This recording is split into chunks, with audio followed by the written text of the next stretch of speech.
As crianças, elas têm todo o meu coração. Entender as demandas dela, as demandas da família, como que é na escola, como que é em casa. Cada caso ensina a gente uma coisa completamente diferente. Então a gente tem que entender isso e direcionar a família. O quão comprometido a criança está. É hora de procurar uma ajuda especializada. Não vou cuidar do diagnóstico, eu vou cuidar daquela criança. Sigam acompanhando aqui os próximos episódios.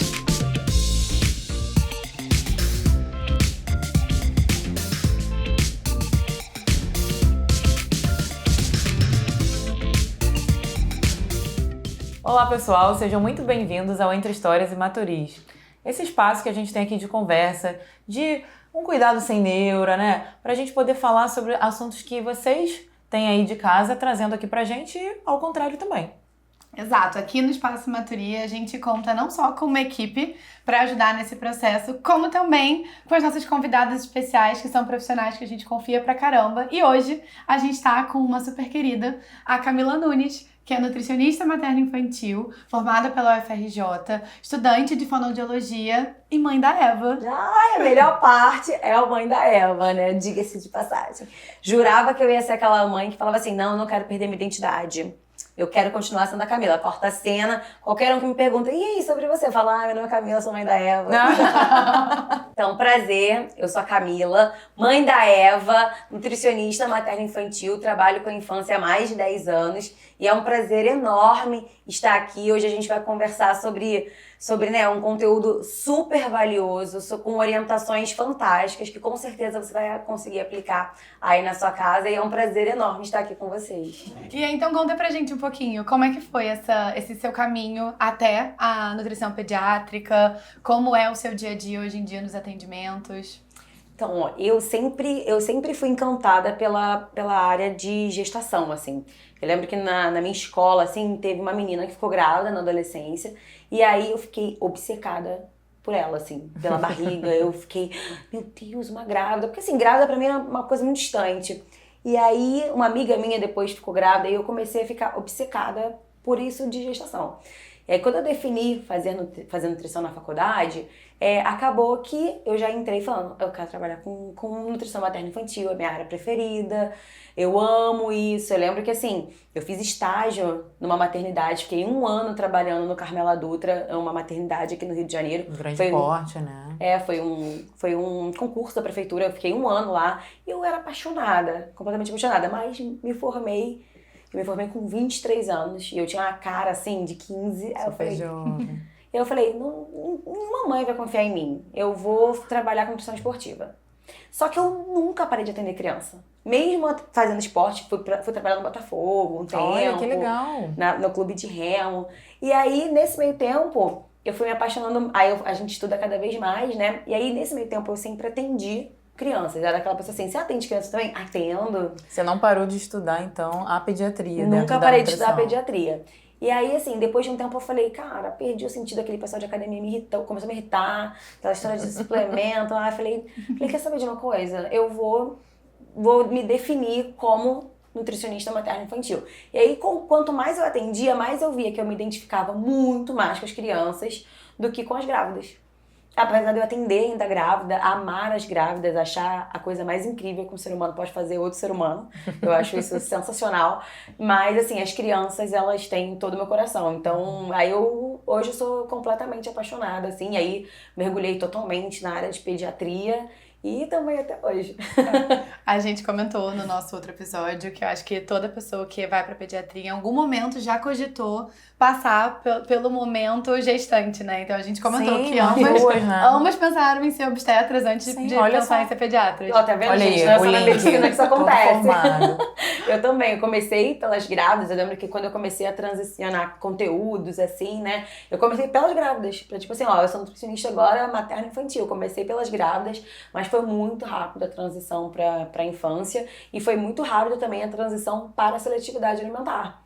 Porque por mais que você estude pediatria, principalmente falando da minha área, não se fala sobre seletividade alimentar. Você descobre quando as crianças não comem. Quando você começa o atendimento, né, de fato. Aí eu comecei a atender, aí eu lembro que uma pessoa, que era isso, hoje em dia já tá muito comum nutricionistas pediátricas, já tá muito mais comum essas especializações dentro da nutrição. Antigamente não era muito assim.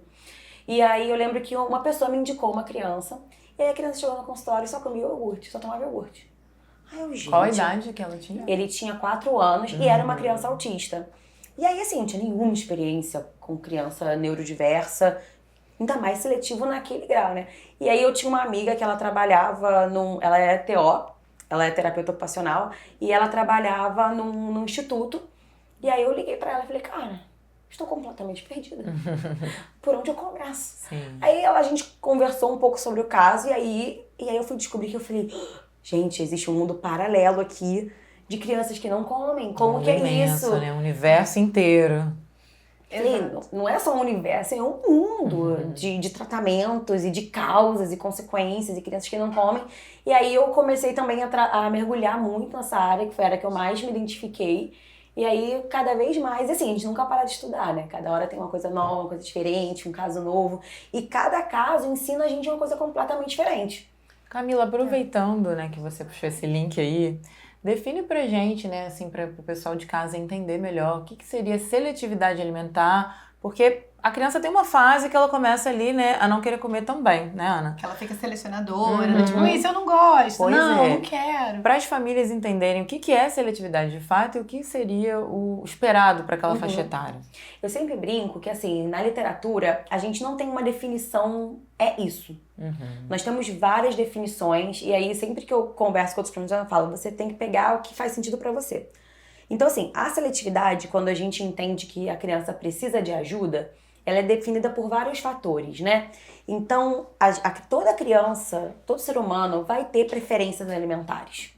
A pessoa vai, e principalmente quando a criança tá depois dos 2 anos, que ela já está se entendendo como um ser autônomo, né? Que ela começa e tem a chegada de muitos alimentos novos também. Então ela vai falar, uau, tem muitas coisas aqui. E a criança, ela não tem a capacidade ainda de falar, eu posso comer um brócolis e também posso comer um chocolate. Ela vai falar, chocolate é a melhor coisa do mundo, não quero chegar perto nunca mais de um brócolis. Esse negócio que tem uma textura esquisita, um cheiro que não é bom. Sentido, né? E aí, assim, vai depender muito da questão. Mas não é uma criança seletiva, aquela criança assim, torce o nariz pra legume e verdura, torce o nariz pra fruta. Mas assim, chega no mundo, vai numa festinha, come qualquer coisa, come uma diversidade de textura, come grupos alimentares diversos, né? A gente vê que é mais uma questão de hábitos saudáveis. A seletividade alimentar não é vista como, uma criança que não tem hábitos saudáveis. Não é isso. A seletividade é o comprometimento da relação da criança com aquela alimentação. E quando essa alimentação traz prejuízos para essa criança, seja prejuízos nutricionais, seja prejuízos sociais, né? Porque a alimentação, ela não é só nutrir. Então, às vezes, eu vejo que tem muitos profissionais de saúde, de uma forma geral, que confundem isso. Que às vezes eles veem a criança ali, não, mas tá crescendo, tá se desenvolvendo, tá gordinho, não tem por que você se preocupar com isso. Na verdade, tem. É verdade. E aí, assim, a gente essa criança... pega bastante casos, assim, também na pediatria, na própria neuro, por conta das crianças neurotípicas. Porque seletividade alimentar é um pouco um termo guarda-chuva, né? Tem vários raminhos dentro do que pode ser considerado uma criança seletiva ou não. Exatamente. Então, assim, é importante que a gente pense nisso até na hora de abordar também com a família.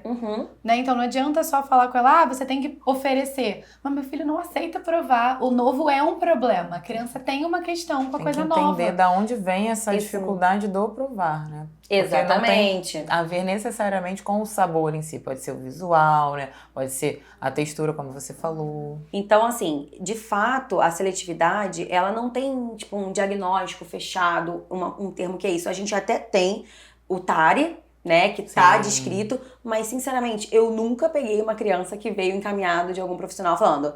Criança com TARI, é sempre dificuldade na alimentação. Então, a gente precisa entender, junto com essa família, o quão comprometido a criança está. Nós temos alguns itens da literatura que dividem dificuldade alimentar, seletividade alimentar. Um aceita 20 alimentos, outro aceita 10 alimentos.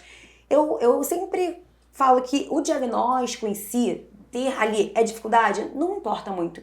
Porque eu não vou cuidar do diagnóstico, eu vou cuidar daquela criança. Perfeito. Isso faz toda a diferença. Acho que as pessoas querem um rótulo, mas esquecem de pensar como aquilo tá afetando a vida daquela criança, daquela família também, né? Porque as pessoas acham que o problema é só a criança não comer tanto. Mas não, o problema também acaba sendo...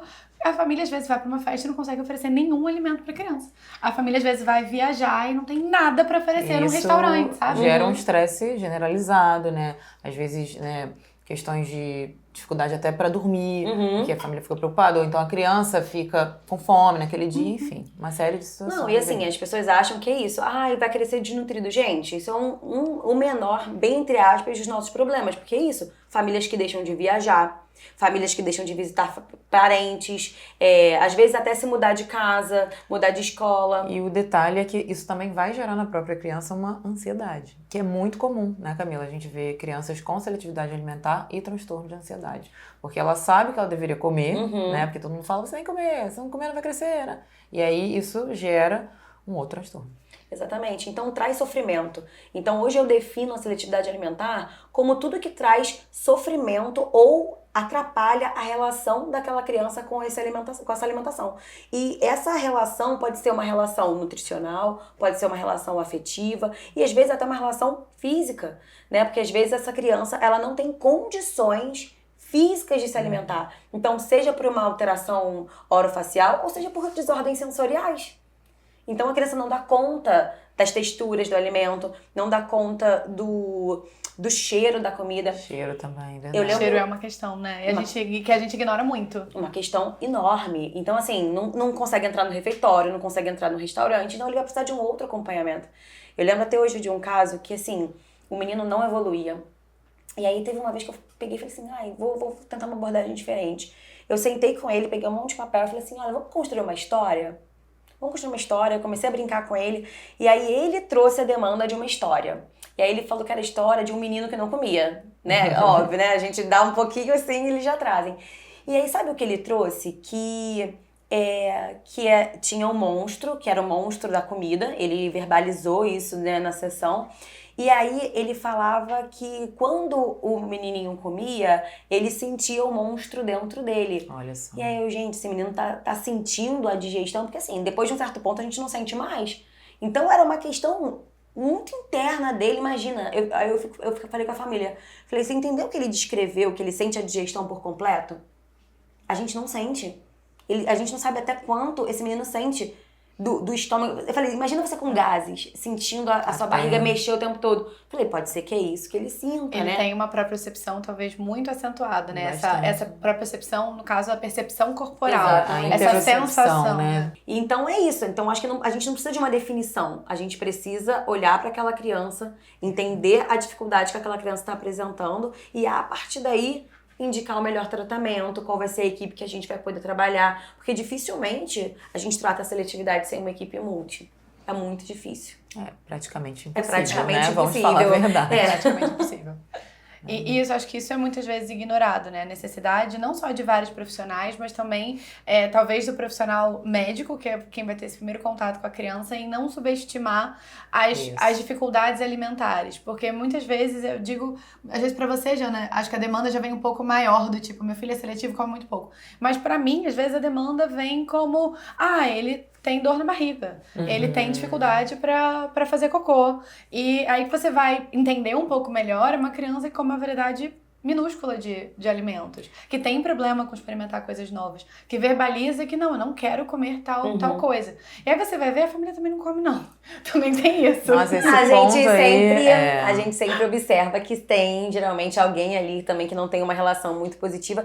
E muitas vezes a gente vê que é desde a infância. Quando eu era criança, eu era igualzinho. Quando eu era criança, a minha mãe reclamava da mesma coisa. São famílias que normalizam determinados padrões de alimentação, mas quando tem filho, elas... talvez tenha algo errado, mas aí não olha para a própria história. E aí na anamnese a gente percebe isso. E a equipe multi é quem muitas vezes ajuda a gente a perceber. Porque, como a Ana falou, né? O primeiro contato geralmente é com o médico. Aí a gente tem que perguntar tanta coisa, né? Que passa batido. E aí a gente encaminha, né, para a equipe multi para poder também auxiliar. Esse é um ponto que eu abordo muito, porque às vezes eu recebo muitas crianças que falam, o médico falou que era só uma fase.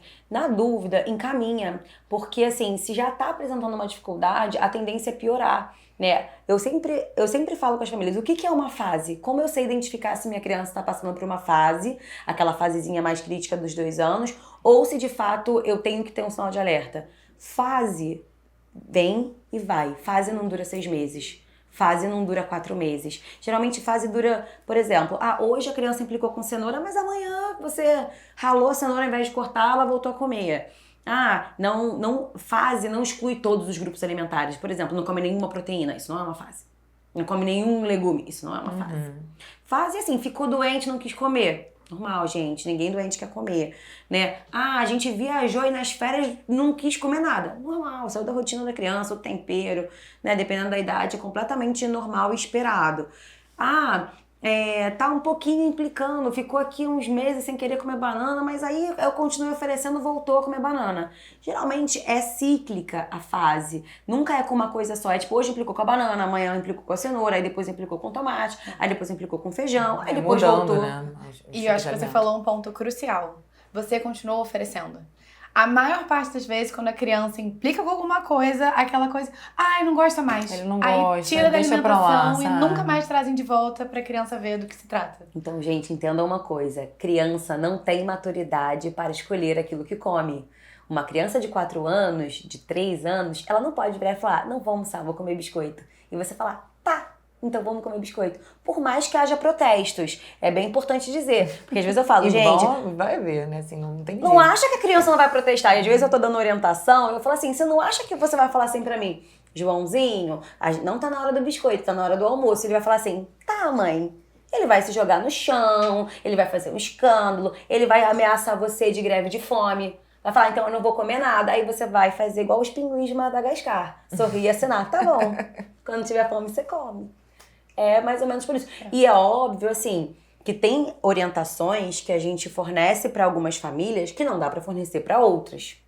Então, eu tratar uma criança neurodiversa, um autista com nível de suporte 3, não é a mesma coisa de uma criança de 5 anos sem nenhuma neurodiversidade. Então, por isso que os casos são muito individuais. A gente precisa avaliar cada um para poder dar orientações assertivas. Então, às vezes eu recebo algumas famílias que falam, mas eu vi que era para continuar oferecendo e eu continuei e não deu certo. Sim, porque não é só, às vezes, oferecer. Não é só, às vezes, só colocar no prato. Vai depender, porque se é uma criança que tem questão sensorial, você vai oferecer... Mudar a sua abordagem, né? Você vai oferecer para sempre, ela não vai conseguir, porque ela não vai se sustentar. Individualizado, né, Camila? Não tem jeito, gente. Tem que ser individualizado. Com criança é assim, porque você tem que entender, né, as demandas dela, Exatamente. as demandas da família, como que é na escola, como que é em casa. Muitas vezes é preciso ir na casa dessa criança e entender como funciona a dinâmica, né? Eu acho que isso também é um ponto, assim, porque a gente dá orientações gerais. As orientações gerais vão funcionar para a maioria dos casos. Mas se não tá funcionando para você, é hora de procurar uma ajuda especializada. Sim. Porque sim, vai funcionar para a maior parte das crianças. Até porque a maior parte das mães não consegue, gente, fazer o sorrir e assinar, que a Camila acabou de orientar. Vocês não vão conseguir pular uma refeição, meu filho vai ficar sem almoçar um dia. Gente, eu não tô falando de jejum intermitente, deixar a criança 24 horas sem comer, não, tá? É assim, mas talvez vai pular um almoço. E na refeição seguinte, você não vai oferecer biscoito pra ele, você vai oferecer uma alimentação completa de novo. Não necessariamente o almoço, tá? Mas você vai oferecer uma alimentação completa de novo e pra ver o que vai acontecer dali. E uma coisa que eu falo é que, gente, a criança sentir fome não é uma coisa ruim. A fome, ela é a primeira sinalização do comer é a fome. Sem fome, ninguém sinaliza o comer. A fome é uma sinalização do corpo que estamos precisando repor nutrientes. Simples assim. Então, uma criança que está sem fome sempre, porque tá o tempo todo beliscando um biscoitinho, um negocinho, uma balinha, ela não vai ter fome para comer uma grande refeição, né? Então a fome é uma sinalização fisiológica do corpo, é igual a vontade de fazer xixi, vontade de fazer cocô. A criança vai sentir a fome e vai te sinalizar. Então tem um também que fica, eu tenho medo dele ficar com fome. Eu falo, se a criança se comunica bem, se você tem uma troca com ela vai sentir fome, ela vai te avisar e você vai alimentar ela. Agora, se a criança, se tá na hora do almoço, ela não quer almoçar naquele momento, tudo bem. Ela vai ficar sem almoçar. Isso que você falou é muito importante porque é algo cultural, né? Assim, se a gente for pensar nas nossas avós, né? Nas dificuldades também que a maioria, né, dessas avós passaram para alimentar os filhos, porque tinha uma escassez de comida. Então, essa coisa de deixar a criança pedir passa essa sensação de escassez. Como, na verdade, hoje a gente não tem isso, né? Na maior parte dos lares que a gente acaba atendendo, né? Obviamente. Então, isso passa aí por essa questão cultural também. Então, a gente tem que entender isso e direcionar a família. Olha, não é a fome da criança ficar em inanição, ela ficar 24 horas, né, sem comer. Mas deixa pular aquela refeição para ela sinalizar e você vai oferecer depois de novo uma outra apresentação a mesmo tipo de alimento, na verdade, né? Exatamente. Então, assim, não quer almoçar meio-dia, às vezes se você oferecesse esse almoço 1 da tarde, já estaria de boa. Talvez ela já estaria mais disponível para comer aquela refeição naquele momento. Então, também é algo que a gente tem que entender. E uma outra coisa que eu pensei falando agora, tá? Vou sair totalmente do roteiro. Qual que é a importância, Camila, da gente trazer as crianças para o preparo dos alimentos? Assim, eu sou muito suspeita, né, gente? Você faz isso em casa? Muito. E assim, esse era um medo que eu tinha. Quando eu tava grávida, eu ficava assim, ai gente, será que eu não vou fazer isso com ela? Será que eu vou ser engolida pela rotina? E eu tenho orgulho disso, que eu faço muito. Legal. Inclusive, eu faço uma ação com a minha filha, pra vocês verem a importância, tá? Eu faço uma ação com a minha filha, assim, que ela hoje come na escola. E aí, de vez em quando, ela tem uns momentos dela de não querer comer alguma coisa. Só que eu não permito. Eu permito no seguinte de me deixar levar pela recusa dela. Eu, obviamente, nunca vou forçá-la a comer, mas quando eu digo que eu não permito, é assim, veio lá na escola, recusou espinafre. Eu pego ela na escola, a gente passa no hortifruti pra ela escolher um espinafre. Ela vai lá, escolhe o espinafre, a gente leva pra casa pra fazer um preparo com espinafre. Eu vou te dizer, 100% das vezes ela comeu. Olha. E assim, tem um alimento que a minha filha detesta, que é tomate. Ela não gosta de tomate. Eu não aceitei isso, mas ela não gosta de tomate. Mas não é porque ela não gosta de tomate que eu não deixo de oferecer, né? Eu nunca deixei de botar no prato dela. E aí, às vezes, quando a gente vai escolher alguma coisa, outro dia ela recusou alface na escola. E aí, quando eu cheguei, ela peguei um alface e aí tinha uma bandejinha de tomate cereja do lado. Falei, filha, vamos levar um tomatinho cereja também? E aí eu coloquei ela pra lavar o tomate. Ela tava na fase de lavar ainda, ela nem tinha comido. Ela pegou o tomate cereja, olhou. Mamãe, posso provar? Falei, claro. Ela mordeu, mastigou, engoliu e falou, não gosto. Tudo bem, meu amor, ela pelo menos você provou. Então, assim, eu acho que não tem como a gente construir uma relação saudável com a alimentação se a criança não tem contato com a alimentação. Se ela não tem contato com a comida, se ela tá totalmente passivo nessa relação alimentar, que é sentar, vir aquele prato que às vezes ela mal vê, né, que tá aqui o tum, ou então tá com uma tela, ou então tá fazendo, então assim, se a criança tá com dificuldades, eu preciso trazê-la pra perto da comida. E assim, eu vou fazer o quê? Eu vou sentar com ela numa bacia pra descascar melão, ou eu vou chamar ela pra fazer uma vitamina de melão, pra gente fazer um sorvete de melão, pra ela simplesmente colocar a mão, sentir o cheiro, porque é aí que nasce o interesse e o desejo pela alimentação. A gente come, se alimentar exige todos os nossos sentidos. Isso aí. Isso é tão complexo. E a gente ignora tanto. Gente, comer é uma coisa linda, é muito complexo, porque comer é nutrição, comer é social, comer é cultura. Porque assim, do jeito que a gente come aqui no Brasil, não é uma coisa que o pessoal lá da Arábia tá comendo. É outra relação com a alimentação, né? E tudo que a gente faz hoje, a gente envolve a alimentação. Todos os eventos sociais, se você vai numa festa, se você vai num chá de bebê, se você vai numa maternidade, se você vai encontrar um amigo, se você vai até em momentos tristes, né? Uma vez eu fui no velório do meu orientador e tinha um buffet. Eu nunca tinha ido num velório com buffet, mas enfim, eu falei, meu Deus, um buffet. Dependendo do país, é até muito cultura, mais comum. Exatamente, aqui no Brasil não é tanto, mas em outros países é.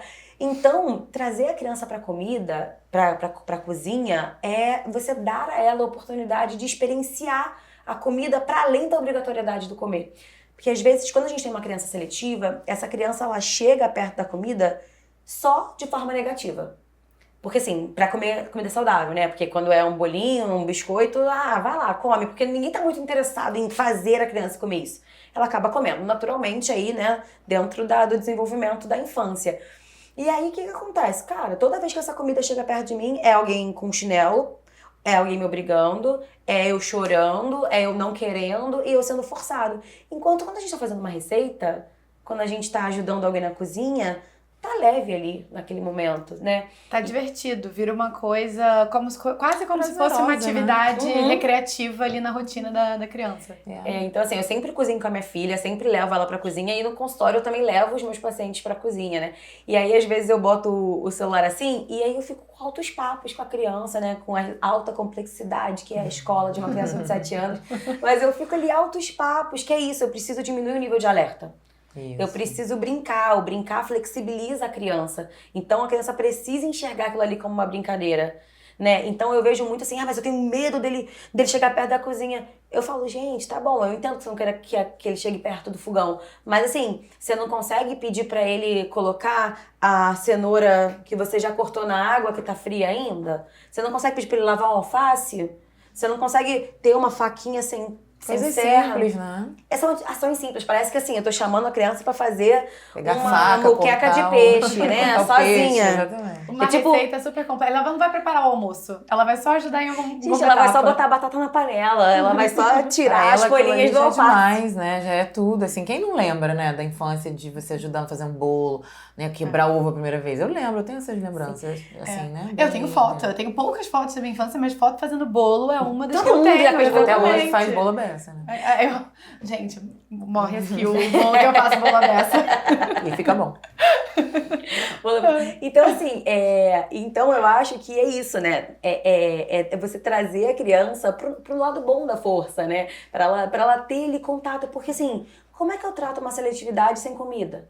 A não ser que essa criança não sustente ainda, porque existem as crianças que não vão conseguir entrar na cozinha porque tem cheiro de comida, né? Ou pode ser um Rigidez ambiente comportamental, exatamente. por aí vai. Existem, é isso, gente. Quando a gente fala, nunca vai servir pra todo mundo. Nunca. A gente precisa sempre individualizar. Mas é isso, pra grande maioria, né, como a Ana disse, vai servir as orientações gerais. Então, assim, a cozinha, ela é um lugar, assim, de transformação da alimentação mesmo, né? Então, a criança não precisa fazer muito. Ela não precisa de muito. E, assim, uma outra coisa a criança na primeira infância, ela é obcecada por ajudar. Ela quer estar ali. Faz Se você falar assim, parte, meu amor, vamos lá quebrar um desenvolvimento ovo. dela, né? Sócio, assim, emocional. Ela precisa ter esse pertencimento, sabe? Aí você vai lá e exclui ela. Aí depois ela vira um adolescente que não sai dentro do quarto. Você não sabe onde é que foi que deu ruim. Deu ruim quando ele queria participar da sua vida e você também não deixou. Então, assim, dá pra ter a cozinha segura. É óbvio que a cozinha é um lugar perigoso, não estou minimizando isso, mas dá pra ser seguro, né? Dá pra você ajustar. Ou então você tá com muito medo da cozinha, cara, bota a criança no chão, bota uma bacia e dá ali pra ela tirar a folha de alface, espinafre, sabe? Dá uma tarefa chata de fazer na cozinha. Tem um monte de tarefa. Enjoar, tirar a uva do cacho. Tem muita coisa pra fazer que não envolve periculosidade, que dá pra trazer a criança pra esse ambiente. Até pra ela sentir o cheirinho do tempero fazendo, o barulhinho do alho fritando, né? Então tudo isso já envolve, é o preparo, né? O comer, ele tem uma fase. É porque a gente que já não tem dificuldade pra comer, às vezes vai lá, senta e come, mas na verdade existe toda uma preparação do corpo pra isso. Tem a fase preparatória, onde você tá vendo o seu ambiente, você tá olhando pra comida. Se só não olhar a comida, ela já não for apetitosa, já era, você já quebrou ali, né? Então, vocês que servem essas gororoba, tá? Tudo misturado. Essas comidinhas misturadas, pensa nisso. Olha, pensa, comeria isso aqui tá bonito, tá me apetecendo isso aqui.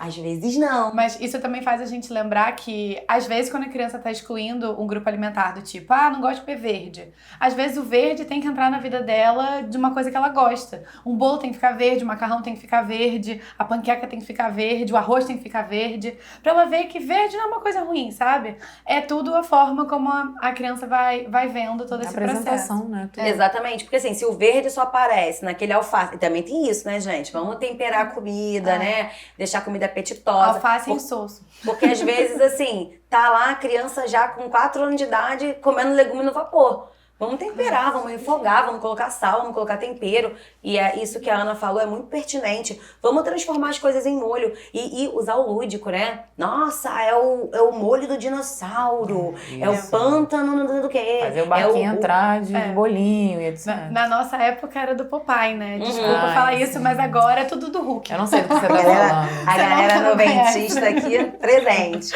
Então, assim, o acesso, o brincar, ele diminui o sinal de alerta da criança. Então, toda vez que a gente tem o lúdico, né? Às vezes as pessoas me perguntam assim, fazer carinha com prato, aqueles pratos com carinha de palhaço, isso vai fazer a sua criança comer? Não, mas isso vai deixar a sua criança feliz, com certeza. Isso vai fazer, pelo menos, ela olhar pra comida, às vezes que ela não tava se esgoelando, não querendo sentar, às vezes isso vai ter interesse dela falar e falar, olha, mãe, um palhaço, tá bom, mas não quero. Mas tudo bem, mas Talvez é isso. na Hoje, próxima vez, né, ela tenha a curiosidade de experimentar. Aí vai provar o olho do palhaço, o nariz do isso. palhaço, a boca do palhaço. eu chamo isso de processo de familiarização, que é a criança se familiarizar com aquilo ali.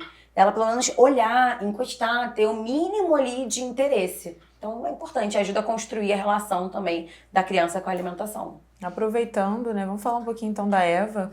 Pois é, como você mesma diz, minha paciente tá aprontando muito. E aí eu tenho uma coisa pra comentar, né? Porque eu acho que eu sou pediatra que quando eu conheço a mãe, eu sei o perfil da mãe, eu dou uma leve stalkeada. Então eu vejo que você e Dona Eva na cozinha são uma das coisas mais divertidas que eu gosto de ver no seu perfil. E eu acho que um dos vídeos que eu mais gostei recentemente foi o de você falando pra ela experimentar caqui. Então conta, por favor, sim, como é. Não é maravilhoso? Sim. Por favor, me conta como é o processo da Eva de experimentar as coisas e como foi com o caqui. Porque caqui parece tomate, a gente já sabe que a Eva não gosta de tomate. Seguinte, a Eva, é isso, ela é meu laboratório, né? Então eu não dou muita margem pra ela recusar coisas. É óbvio que ela tem as preferências dela, mas eu falo, minha filha, você tem que pelo menos provar. Então, às vezes, a criança tem aquele pavor da palavra provar. Né? A Eva não, porque ela, né, minha filha, ela tá muito adaptada, então ela já sabe. Mas às vezes eu falo assim, vamos conhecer tal coisa? E aí, assim, caqui é uma fruta sazonal, então eu não acho caqui o ano todo. E aí todo ano, né, ao longo dos 3 anos de vidinha dela, o primeiro ano ela comeu caqui horrores, o segundo ela já olhou e falou, não quero, não gosto. Aí eu tive que fazer ela provar. Esse ano foi a mesma coisa na safra do caqui. E aí o caqui parece tomate, né? Então ela já olha e fala, não gosto. E aí o que eu tenho ensinado pra ela é que assim, não, meu amor, não é que você não gosta, é porque você não lembra, mas você gosta de caqui, você já comeu caqui antes. Aí eu falei, não é tomate, é caqui, confia na mamãe, porque ela tava, eu não gosto de tomate. Aí eu falei, meu amor, não é tomate, é caqui. Aí ela começou, eu não quero caqui, eu não gosto de caqui. Eu falei, amor, vamos fazer o seguinte, vamos conhecer o caqui? E aí, como que é o processo que eu faço? Eu peguei, né, vou contar a história da Eva, mas é basicamente assim que a gente faz. Então, o primeiro passo é você fazer a criança olhar pra comida, né, ver o que ela tá vendo. Eu falo, olha, filha, esse é o caqui. Como que ele é? O que que você vê? Pede pra criança descrever. Aí eu falei, ele é redondo ou ele é quadrado? Ele é verde ou ele é vermelho? Porque aí, você não precisa ficar falando, e aí, me fala do caqui. Pede pra ela olhar, porque quando você faz uma pergunta, a criança ela vai te responder. E aí eu falei, ok, então já vimos que o caqui é redondo e vermelho. Vamos pro próximo passo? O próximo passo é a gente colocar o nosso dedinho. Aí ela coloca, ela topa. E aí, ele é liso? Como que ele é? Tá tudo bem com o dedinho? Tudo bem. Vamos sentir o cheirinho do caqui? Pega aí, vamos sentir o cheirinho. Nossa, muito cheiroso. E aí, assim, eu sempre muito exagerada, né? Né? Não vou... Nessa hora não pode ser blasé, né? E aí... É o lúdico. É o lúdico, né? Tem que ser e aí, intenso. cheira o caqui. Aí eu falei, ó, agora tá na hora da lambida. Como a Eva é uma criança que é muito adaptada a provar coisas, ela não tem medo, né? Então ela enfia o linguão. Mas se é uma criança um pouco mais tímida, às vezes eu falo, ó, pega o seu dedinho, passa e lambe o seu dedinho. Porque às vezes a criança não vai ter dificuldade de lamber o próprio dedo, mas lamber um negócio que ela não conhece. E aí eu falo, e tudo ok com gosto? Tudo ok. Aí eu falo, e aí agora? Depois que a gente olhou, sentiu o cheirinho, colocou o dedinho e deu uma lambida, qual a próxima etapa? Ela, comer! Eu falo, ótimo, comer. Aí ela vai lá, aceita comer um pedaço e eu já sei que ela gosta de caqui. Ela terminou, né, devorou. Hoje em dia, caqui tem que até dar uma controlada. Mas eu até filmei também, acabou que esse eu não postei, que foi ela com a acerola. Né, a acerola também é uma fruta que eu encontro pouco aqui no Rio. E aí eu fiz o mesmo processo, ela aceitou o mesmo processo. Só que quando ela comeu, ela não gostou. Azedinho, né? É muito azedo, né? E assim, eu amo, né, a acerola. E aí ela aceitou provar, mas no final ela falou, não gostei não, mamãe. Eu falo, tudo bem, meu amor, mas pelo menos você provou. Pelo menos você conheceu ele, né? Olha que legal. E aí você patrocina positivamente. Com crianças que têm mais dificuldade de provar, uma coisa que eu indico é, começa fazendo essa brincadeira com coisa que a criança já come. Então, começa fazendo com chocolate, fala, mamãe comprou um chocolate de uma marca diferente, vamos conhecer. Começa com alguma coisa que a criança já conhece, porque assim, no final das contas ela vai provar, ela vai gostar, porque já é uma coisa que faz parte do repertório dela, mas ao mesmo tempo ela tá o quê? Treinando pra quando chegar uma coisa diferente a gente falar, meu amor, como que a gente faz quando tem alguma coisa que a gente ainda não conhece? A gente vai conhecer, não é? Vamos lá, e aí você vai envolvendo a criança, porque se você começar a colocar na frente dela e ficar, você vai provar, anda, prova, vai. Isso não costuma dar certo. E Camila, e falando um pouquinho da senhorita Eva e desse mundo aí da maternidade. Eu acompanhei muita coisa, afinal de contas, obrigada pela honra de ser pediatra da sua filhota. Mas eu tenho um comentário pra fazer. Como é a relação com relação à comida, que você sabe que ela é uma criança que come muito bem, come muito diverso e tudo mais, e o peso? Como foi isso pra você na sua maternidade, assim, de uma maneira geral? Olha, gente, sempre que chega uma criança lá no consultório com baixo peso, com mãe preocupada com o peso, eu falo, meu amor, deixa eu te mostrar a curva da minha filha.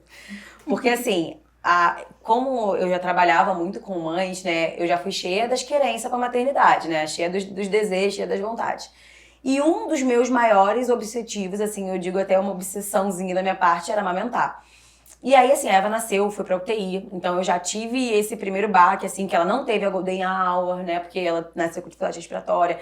Na UTI eu tive muita dificuldade de não darem bico pra ela, consegui, venci esse sistema. E aí, quando ela começou a mamar, ela nasceu prematura, nasceu ali com 2,5 kg, e então sempre é um alerta, né? E assim, a minha escolha de pediatra era uma pediatra muito alinhada com o que eu acreditava, porque assim, né, eu queria viver minha maternidade com... Eu sou mãe, eu não queria ficar, né, ai, será que o que essa pediatra tá falando é verdade? Ai, porque assim, eu queria ter, foi assim tanto na gestação quanto agora, eu queria ter a segurança de o que ela falar eu vou fazer, eu não vou ficar questionando, porque é isso. Então, tanto que eu escolhi a Ana antes da Eva nascer, né? Então, antes da Eva nascer, a Ana já era pediatra da Eva. E aí, gente, que era assim, a gente vinha aqui, aí assim, ganhou peso, mas a Eva só ficava na curvinha preta, né? Lá embaixo, assim, ela até seguia a própria Vermelha, curva. coitada. Não, vermelhinha, era vermelhinha. É porque dependendo do corte, ela desce. Mas ela ficava só na curvinha vermelha, e aí era eu e a Ana. Não, mas tá mamando, né? Peito, livre demanda. Eu falava, cara, ela mama bem, ela mama o dia todo, né? Vamos lá. E aí ela seguia ali na curvinha vermelha, sempre seguiu na curva vermelha, só que a gente tinha muita tranquilidade de que ela estava bem, ela atingia os marcos de desenvolvimento, ela crescia, né? E ela ganhava pouco peso, até porque a Eva é desse tamanho, né? Ela é muito pequenininha, ela já é prematura, eu sou pequena. E eu lembro que assim, é isso, e é muito importante a gente estar com profissionais que a gente confia, porque isso, aí teve uma situação que a Eva chegou até a ganhar peso, mas a Eva não cresceu. E aí ela deu uma chatadona na curva, né? Aí eu já tinha imaginado, aí ela falou, agora isso aqui é um sinal de alerta. Então vamos procurar os especialistas, vamos investigar o porquê que ela não cresceu, porque ela tinha 1 ano e pouco, né? Ainda não tava naquele negócio de, será que não é porque você é baixa, sua mãe é baixa? Ainda não era por conta disso. E aí a gente foi investigar, até porque a Eva também tinha talassemia, então poderia ter a ver. Então a gente foi fazer a nossa parte, que foi investigar, porque não se justificava aquilo, né? E aí até hoje, assim, a menina come igual uma draga, mas ela continua com peso bem baixo. Ela não é uma criança... Ela é peso-pena. Ela é peso-pena, né? Então ela tá lá... seguindo a curva dela. Seguindo a própria curva. Exatamente. Né? Então isso foi uma das questões que eu mais quis ter na minha maternidade. Escolher profissionais que eu estivesse assim, se a Ana falasse pra mim, a gente vai ter que entrar com um complemento, um suplemento, um suporte nutricional aqui pra ela, não ia ser o tipo de coisa que eu ia questionar. Ia gostar? Não. Mas ia ser uma coisa que eu ia falar, ok. Ia questionar um pouquinho. Poderia, assim, dar uma discutida assim, mas tem certeza? Precisa mesmo. É assim, né, como toda boa nutricionista, a gente é obcecada pelo intestino, né? E aí teve uma vez que a Eva pegou pneumonia. E aí eu tava lá na emergência, a pediatra da emergência já tinha prescrito lá um monte de antibiótico, eu já tava assim, não vai dar nada. Eu não dou nada que é prescrito na emergência, a Ana já sabe, eu saio da emergência e mando pra Ana. Tem necessidade? E aí nesse dia ela falou, tá com pneumonia, antibiótico. Aí eu já peguei o telefone, Ana, é mesmo? Tem que dar antibiótico? Não tem como. É muito pequeno o foco. Eu lembro que eu mandei a foto do pulmão da criança falando, é muito pequeno, é muito pequeno. Aí, Ana, não, Camila, pneumonia não tem conversa. Tem que estar com antibiótico. Aí eu arrasada com o intestino dela, tem um maior trabalhão, parto normal, entendeu? Amamentação, comida saudável. Pra dar um antibiótico pra criança. Pra acabar com o meu intestino. Mas é isso, eu tava com um profissional que eu confio, como várias vezes também. Eu fui na emergência, saí de lá com uma prescrição que eu falei, não vou dar nada. Ana, vou dar nada. Ela, não precisa dar nada. Observa. E aí a gente tem seguido numa relação de parceria, de confiança, que eu acho que é muito importante. Você confiar no profissional que tá tomando conta do seu filho pra você poder ser mãe. Porque quando a gente é mãe isso aí. e a gente também é profissional de saúde, a gente dá uma panicada de vez em quando. Mas é Exatamente. importante a gente tentar Acho terceirizar que isso. quando é mãe já é natural você dar uma panicada. Se É. você é profissional de saúde, eu imagino que, né, isso potencializa. E profissional de saúde na infância, aí você, assim, fica... Ó, sigam essas dicas aí. E Camila, aproveitando, né, onde é que as pessoas podem te encontrar? Conversa aí um pouquinho sobre isso. Vocês podem me encontrar no meu Instagram, é onde eu mais crio conteúdo, que é o Nutri Camila Nunes. Então eu tô lá todo dia falando um pouquinho sobre alimentação saudável, sobre seletividade alimentar. Tem a Dona Eva ali que aparece também, de vez em quando, comendo alguma coisa, ou cozinhando comigo, que ela cozinha bastante, ela gosta. Mas é onde vocês conseguem me encontrar. Então é isso, pessoal. Espero que vocês tenham gostado. Segue a gente e compartilha esse conteúdo incrível que a gente teve aqui com a Camila, com experiência, né, pessoal, experiência profissional. E espero que a gente consiga, né, trazer você de volta lá na frente. Só me chamar que eu Já venho. tá aí o convite. Por favor, e espero muito que vocês gostem e sigam acompanhando aqui os próximos episódios.